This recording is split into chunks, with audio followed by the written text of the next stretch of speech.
Sir, there's so many religions in the world, especially the major ones like Hinduism, Buddhism, Christianity, Islam.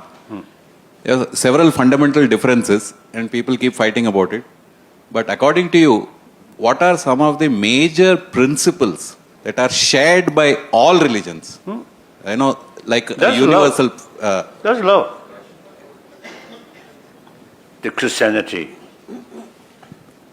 I think the very reason God consider infinite love. And God created all, the human beings, or entire sort of our world. And particularly we human beings, this very life created by God. So like Father. And the very nature of that Father is infinite love. That very powerful sort of concept.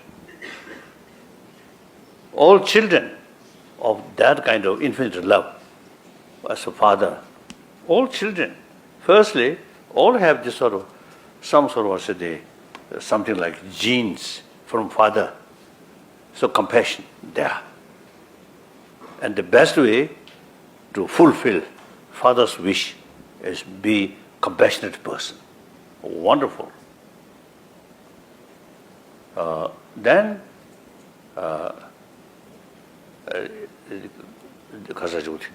Islam also is the same. Some my friend, Islam practitioner, they say genuine Islam practitioner must extend our love entire creature of Allah. Wonderful. Any Muslim practitioner create bloodshed and reality no longer Muslim practitioner.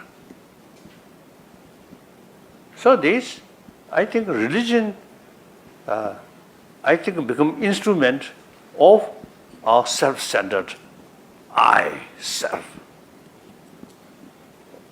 The self-centered I, dominated by anger. Then even religious faith become instrument for fulfill that short-sighted view.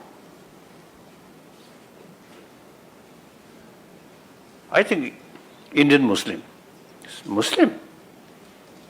follower of Quran, but very peaceful.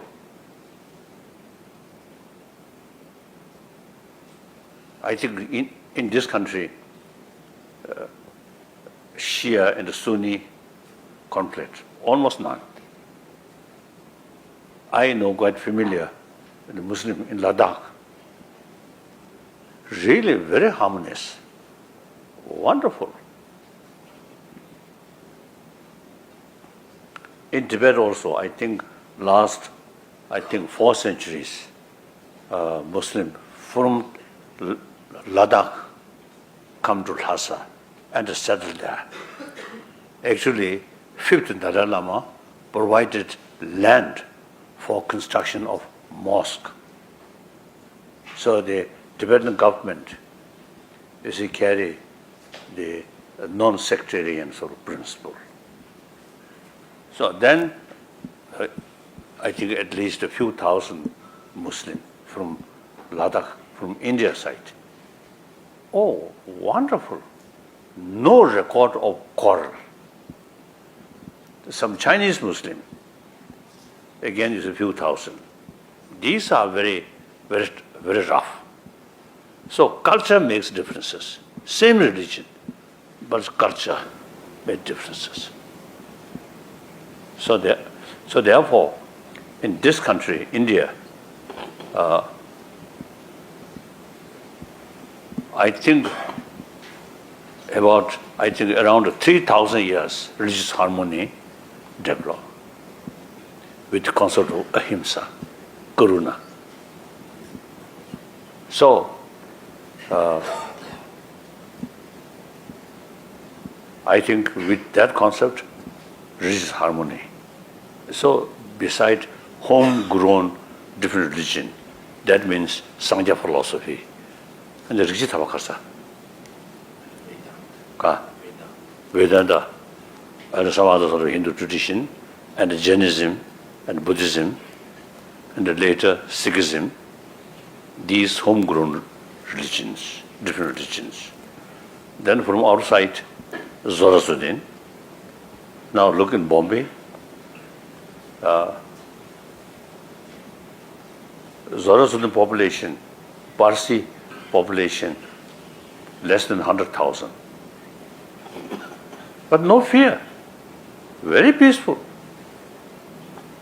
Among the millions and millions of Hindus and Muslims or Christians, these Zoroastrian practitioner, very peaceful.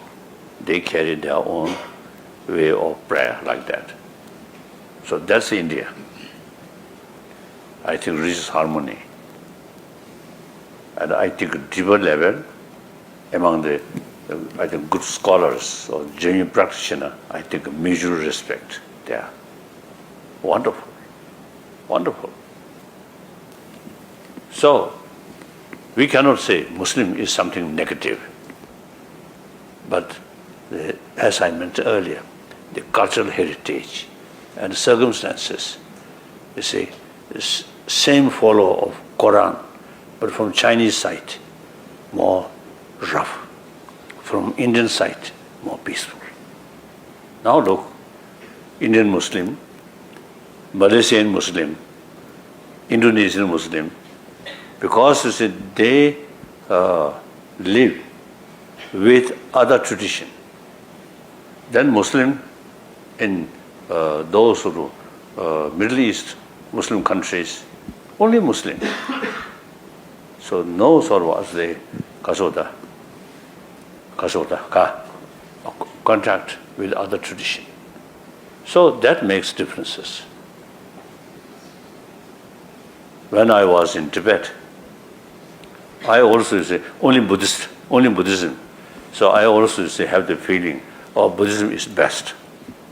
Then after I come to India, more wider contact with people from different religious tradition, then I develop, not only Buddhism, but there are many good religions also there. As far as the philosophy is concerned, the Buddhist philosophy is much more sort of sophisticated. Like that. So I usually make three aspects, any religion. One aspect is religion. In that, all same practice of compassion. Second aspect, philosophy. There are differences. The fundamental differences, many religions say there is God, creator. Buddhism, Jainism, and Sankhya philosophy say no God, no creator, but rather self-creation. Big differences. And then different philosophical views, as I mentioned earlier.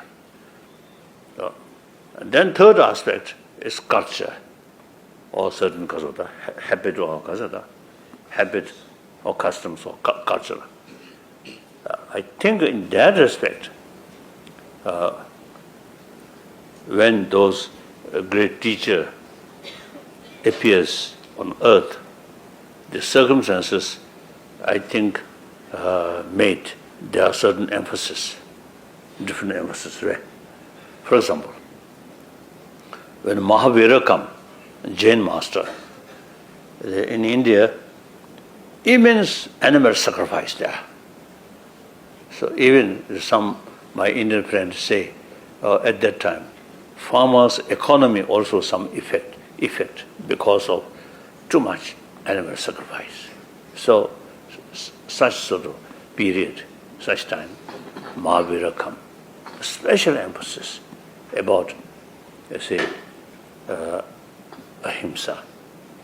Don't kill any animal.